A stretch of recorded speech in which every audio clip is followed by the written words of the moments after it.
New York, 1883, the opening ceremony of the Brooklyn Bridge. It is the eighth wonder of the world. Cannons fire, fireworks shatter the sky, and the President of the United States, Chester A. Arthur, walks across the river of steel. It is a triumph of American will. But look closely at the dignitaries, look at the politicians claiming credit, the wealthy investors puffing their cigars, the engineers shaking hands. The person who actually built it isn't there. The chief engineer, Washington Roebling, is watching the ceremony from a window in his apartment in Brooklyn Heights, miles away. He is paralyzed, broken, unable to bear the noise or the light. Beside him stands a figure often dismissed by history books as a mere nurse or devoted wife. But in the archives of the construction, in the diaries of the laborers, and in the intricate mathematical calculations that save thousands of lives, a different story emerges. A detective story buried under granite and steel. For 11 years, the Brooklyn Bridge was commanded by a ghost, a voice that gave orders when the chief engineer could not speak, a mind that solved problems no man had ever faced.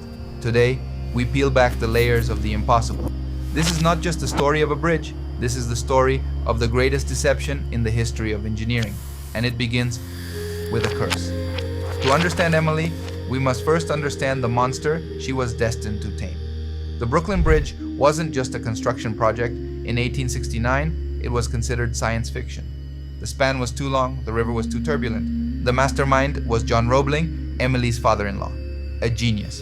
A German immigrant with eyes of steel and a philosophy that bordered on the mystical. He believed that a bridge was a spiritual act, a way to unite chaos. But the universe, it seems, demanded a price for such hubris. June 28, 1869. John is surveying the site at the Fulton ferry slip. He is standing on a pile of wooden logs, obsessed with getting the angle right. He is so focused on his vision of the future that he doesn't see the present danger barreling towards him. A docking ferry crashes into the piling. John's foot is crushed. It seems like a minor accident in a brutal era. Doctors amputate his toes. He should recover. But John Roebling is a man who trusts nature over medicine. He refuses antiseptics. He treats the wound with water. The infection sets in, tetanus, lockjaw.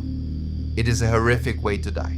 The muscle seize. The back arches so violently, it can snap the spine. In his final delirious moments, John passes the torch to his son, Washington. He leaves him the plans, the pressure, and the curse. Washington Roebling is 32 years old. He is a Civil War hero, brave and brilliant. But as he stands over his father's grave, he has no idea that the bridge hasn't even finished its meal. It has taken the father. Now, it is coming for the son. The year is 1870. Washington takes charge. To build the massive Gothic towers that still stand today, they have to dig deep, down into the riverbed of the East River to find solid bedrock. They use a new terrifying technology, the caissons. Imagine a massive wooden box the size of a city block, turned upside down and sunk into the river. Compressed air is pumped in to keep the water out, allowing men to dig at the bottom of the river. Dry shot. But inside, it is hell. The air pressure is immense. Candles burn violently fast, voices sound thin and squeaky, and there is a mysterious phantom stalking the workers. The men call it the Grecian bends. When they come up to the surface too quickly, they are hit with agonizing pain in their joints. Some vomit blood, some collapse and die instantly. Today we know it as decompression sickness. Nitrogen bubbles forming in the blood like a shaken soda bottle. Back then, it was just the bridge, punishing them. Washington Roebling is a leader who leads from the front. He doesn't stay in a warm office, he goes down into the hellish caissons with his men. He spends more time in the compressed air than anyone else. He fights fires that break out inside the wooden walls of the underwater chamber. A paradox, fire underwater. One night in 1872, the phantom strikes the chief. Washington is hauled to the surface, his body racked with pain, paralyzed, his nervous system shattered. He retires to his home in Trenton, then Brooklyn. He can't read, the text vibrates, he can't talk to visitors, the exertion causes him to faint. The project is leaderless. The wolves, corrupt politicians of Tammany Hall and jealous rival engineers, begin to circle. They smell blood. If word gets out that the chief engineer is a vegetable, the project dies, the funding stops, the bridge remains a half-finished tombstone. Someone needs to step into the breach, someone who knows Washington's mind better than he knows it himself. Up until this point, Emily's life had been one of upper-class comfort. She was educated, yes, remarkably so for a woman of her time, knowing history and astronomy, but she was not an engineer. She was a socialite, or so everyone thought. When Washington collapses, a wall of silence goes up around the Roebling house. No reporters, no trustees, only Emily. The official story is this: Washington is indisposed, but still working. He dictates, Emily writes. She is just a secretary, a conduit, but let's look at the evidence. The clues that suggest a transformation is happening behind those closed curtains. Washington is too weak to think clearly for long periods. The questions coming from the site are incredibly technical. What is the tensile strength required for the suspender cables? How do we balance the catenary curve against the wind shear? The steel wire supplier is trying to defraud us. How do we catch them? Emily realizes that simply relaying messages isn't enough. If she mispronounces a term, if she falters in an explanation to the site superintendents, the ruse is over. They will know Washington is gone. So, she begins a second life. While Washington sleeps, ravaged by pain, Emily opens his books. She dives into the dense, dry world of stress analysis, strength of materials, cable construction, and complex mathematics. We have records of her notebooks from this time. They aren't the diaries of a nurse, they are the calculations of a student rapidly becoming a master. She isn't just learning what to say, she is learning why it matters. She begins to visit the site office.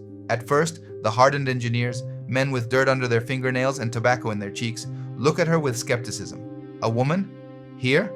But then she speaks. She doesn't deliver a letter. She explains the stress loads of the masonry. She corrects a miscalculation in the cable spinning. She answers questions before they are even asked. The suspense in these years is palpable. Every day is a high-wire act. Emily is the face of the chief engineer. She deals with the steel contractors who are sending faulty wire.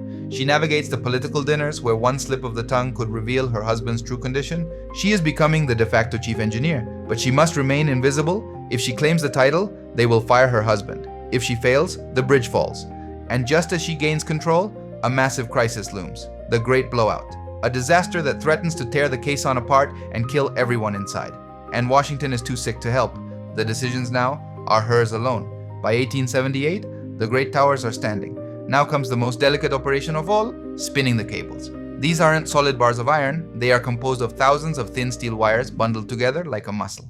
If these wires snap, the bridge falls. It's that simple. Washington and Emily have strict specifications. They trust a man named J. Lloyd Hay to supply the steel.